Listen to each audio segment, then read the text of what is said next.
Estudo do livro Roteiro, livro de Emmanuel, psicografia de Chico Xavier, Evangelho e Alegria, lição 14.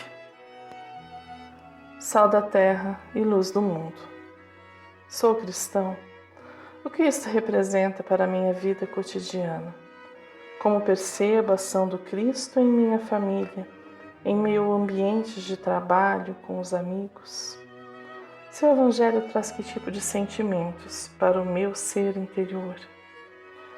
Andar pelo mundo sem reflexão é correr o risco de perder-se em desatinos sem nenhuma consciência, deixando uma oportunidade passar sem mesmo percebê-la. Assim, iniciamos esta lição buscando verificar se a essência do Evangelho de Jesus está realmente adentrando em nossas vidas e corações. Caminhemos com Emmanuel. Grande injustiça comete quem afirma encontrar no Evangelho a religião da tristeza e da amargura. Já dizia o cantor popular que tristeza não tem fim, felicidade sim. Parece que este é o tom da vida de alguns que vivem entre crises, doenças e queixumes. Qual o tom da nossa vida? Já somos como Paulo de Tarso, que afirmou aos Filipenses: sei o que é passar necessidade e sei o que é ter fartura. Aprendi o segredo de viver contente em toda e qualquer situação, seja bem alimentado, seja com fome, tendo muito ou passando necessidade. Tudo posso, naquele que me fortalece. Sigamos com a lição. Indubitavelmente, o sacerdócio muitas vezes impregnou o horizonte cristão de nuvens sombrias, com certas etiquetas de culto exterior, mas o cristianismo, em sua essência, é a revelação da profunda alegria do céu entre as sombras da terra. É importante observarmos esta referência que Emmanuel faz, eis que ela nos chama a observar as influências que recebemos ao longo da vivência cristã. Seja um sacerdote, um familiar, um amigo, um mentor, todos caminhamos em convívio e troca constante, sabedores que exemplos nos inspiram, nos motivam, nos impulsionam, porém, podem também nos levar a vivências e entendimentos equivocados. Eis o alerta. Para onde estamos dirigindo o nosso olhar e a nossa atenção? Aquele que tanto admiramos e que muitas vezes seguimos em definições, conceitos e vivências, possui uma vida realmente pautada no Evangelho? Mais do que isto, essas convivências nos remetem ao exemplo maior que é o Cristo? Recordemos da frase de Santa Teresa de Calcutá: a nossa alegria é o melhor modo de pregar o cristianismo. Vejamos mais um trecho da lição. A vinda do Mestre é precedida pela visitação dos anjos. Maria, jubilosa, conversa com o mensageiro divino que a esclarece sobre a chegada do embaixador celestial. Nasce Jesus na manjedoura humilde, que se deslumbra ao clarão de inesperada estrela. Tratadores rústicos são chamados por um emissário espiritual, repentinamente materializado à frente deles, declarando-se o portador das notícias de grande alegria para todos os povos.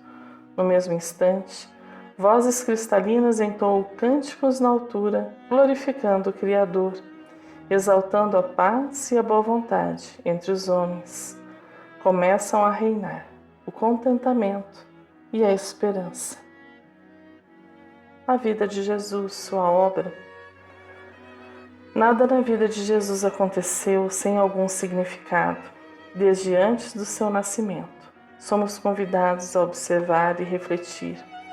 O espírito mais puro que já pisou na terra revestiu-se de extrema simplicidade, precisava de pouco, vivia de forma singela, no entanto, amou profundamente a cada um que cruzou seu caminho, e isto mudou o mundo. Não se trata de um lugar, Jesus nunca precisou de templos e construções para levar sua mensagem de luz e paz a quem quer que fosse. Por que isto tornou-se tão importante para os homens, mesmo os que se dizem cristãos? Não se trata de status ou de poder. Jesus nunca precisou de títulos ou aplausos para trabalhar na edificação do reino de Deus na terra. Por que então tratamos algumas pessoas como se fossem verdadeiras celebridades, mesmo os que se dizem cristãos? Contentamento e esperança. Eis o convite inicial do Mestre quando veio à terra. Perceber que o que temos ao nosso alcance é fruto do nosso trabalho e podemos nos alegrar com a nossa vida e condição sem nos perdermos em anseios e necessidades que não são importantes. Simplicidade. Emmanuel nos alerta sobre isso na lição do livro Caminho, Verdade e Vida. A vertigem da posse avassala a maioria das criaturas na Terra. A vida simples, condição da felicidade relativa que o planeta pode oferecer, foi esquecida pela generalidade dos homens.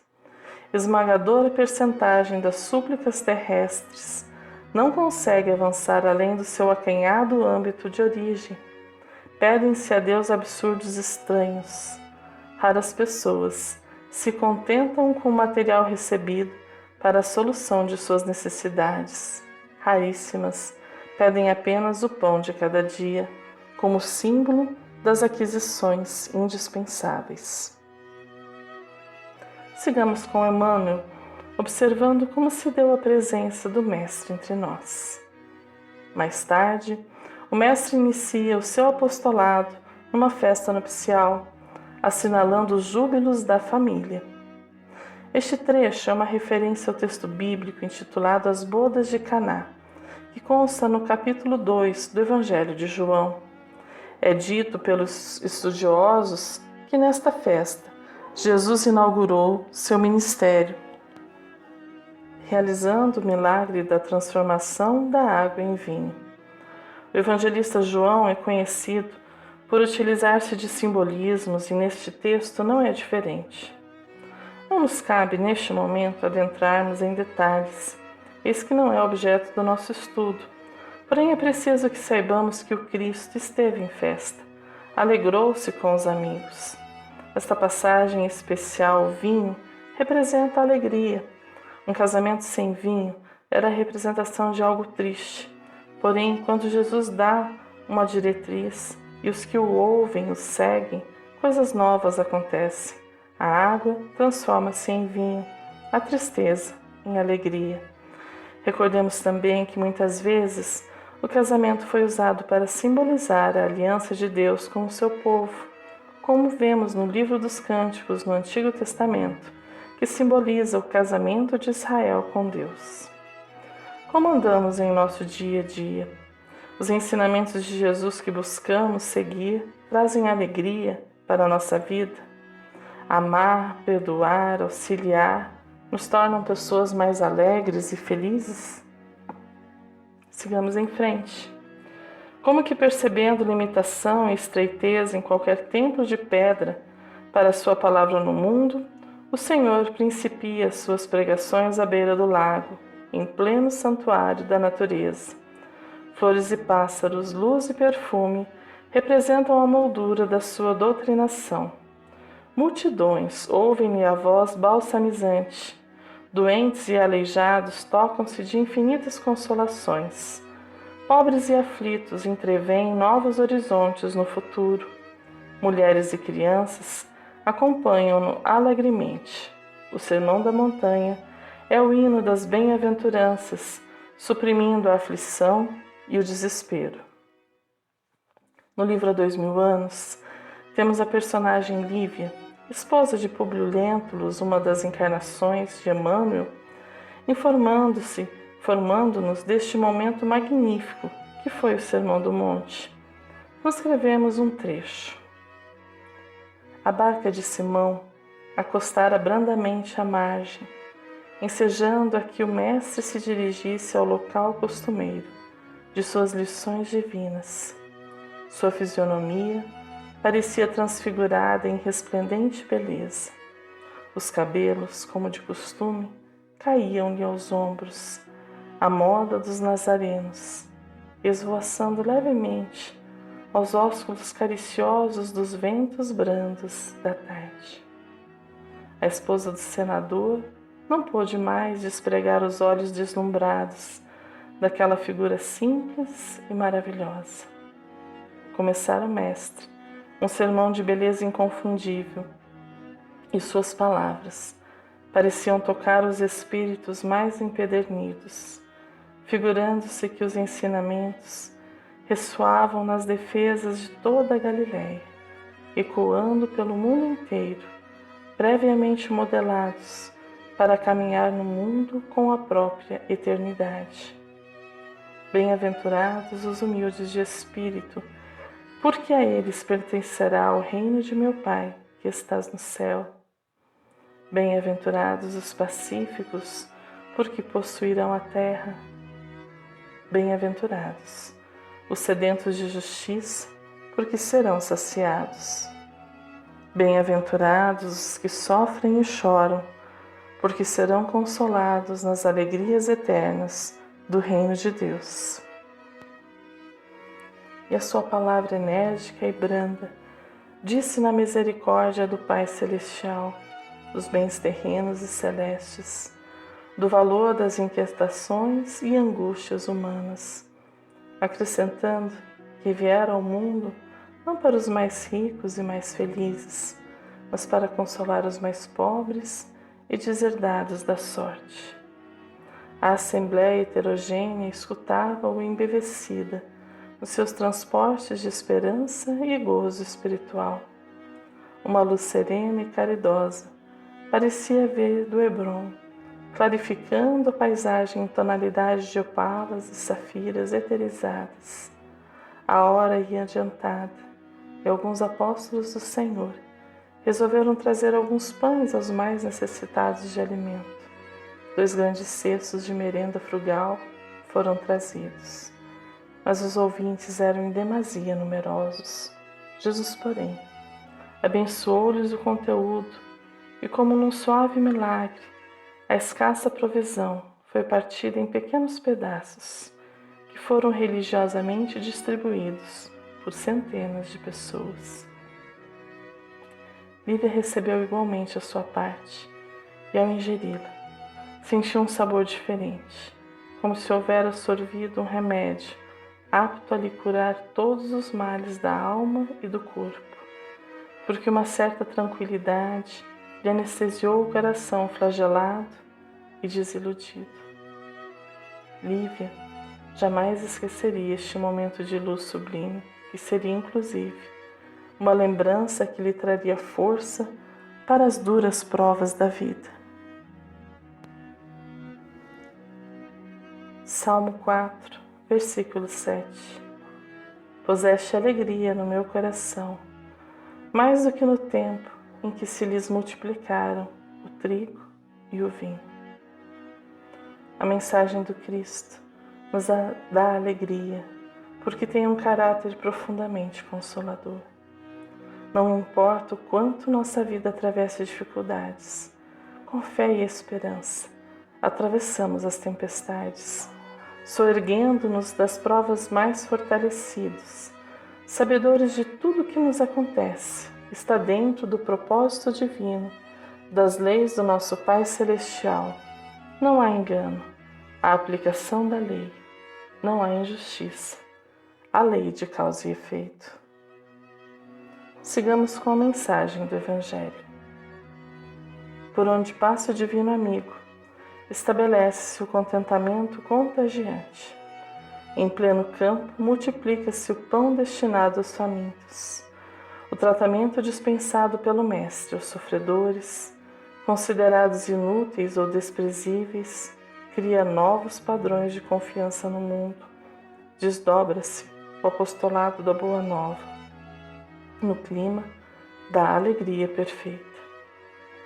Quando buscamos uma vida com o Cristo, vamos aprendendo quão preciosa é uma prece sincera, E quantas vezes somos atendidos?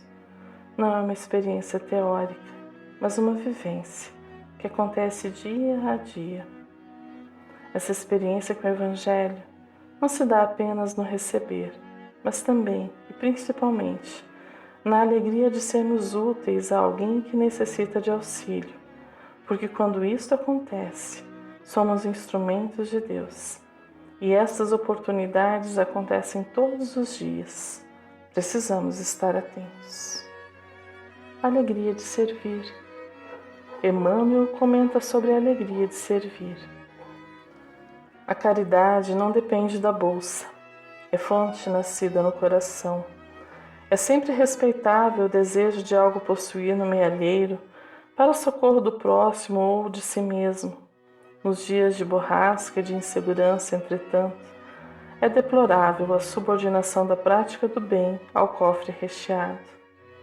Descerra, antes de tudo, as portas da tua alma e deixa que o teu sentimento fulgure para todos, à maneira de um astro cujos raios iluminem, balsamizem, alimentem e aqueçam. Livro Fonte Viva. Segue a lição.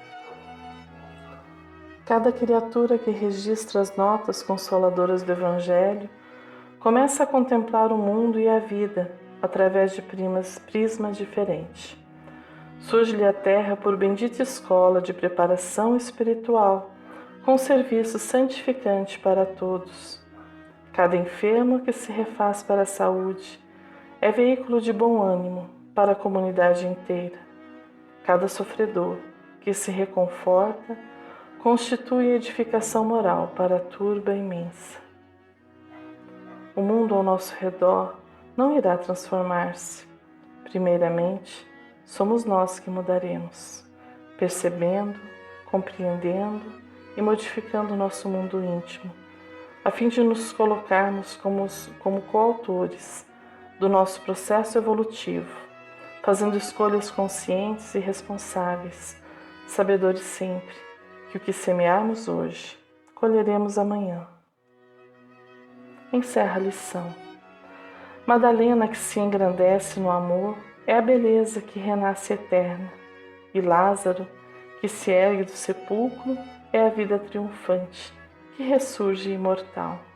E ainda, do suor sangrento das lágrimas da cruz, o Senhor faz que flua o manancial da vida vitoriosa para o mundo inteiro, com o sol da ressurreição a irradiar-se para a humanidade, sustentando-lhe o crescimento espiritual na direção dos séculos sem fim. Finalmente, quando o mundo só enxergar morte e tristeza, fim e desespero, o cristão verá que a luz jamais se extinguirá. Contemplará estes momentos com sabedoria e fé e será fonte de consolo aos que ainda não conseguem sentir o amor que rege o universo e nos acolhe a cada instante.